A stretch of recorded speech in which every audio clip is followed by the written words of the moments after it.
Y'all, excuse me, I'm doing an extreme demat today. These mats are covered in pee and dirt and like everything else. She's pelted. This is what we call a pelted dog. As you can see, some are hanging. I've taken a 10 blade, which is generally the shortest you want to do unless you're like a vet groomer. And honestly, this dog probably did need a vet groomer because it's very high likely to cut a dog like this. I have been trained to do this at other salons I've worked at, and now at this salon they've kind of made me the main groomer to do pelted dogs. And as you see, I'm wearing gloves. I'm using spray disinfectant on the blades because it's bad. It's really, really bad. Like, this is really bad. I've done a dog like this in my home grooming before, and when I used to work at other salons. We don't have a vet on site, which is the reason I usually don't like to do this.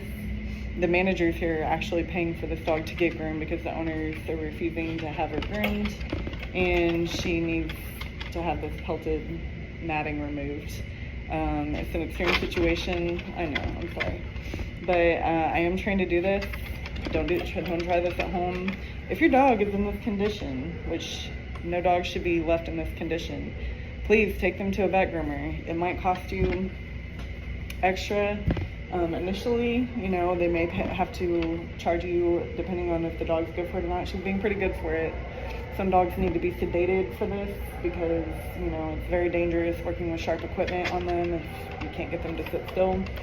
But don't let your dogs get in this condition. Look, literally pelted fur on her body. This is ridiculous.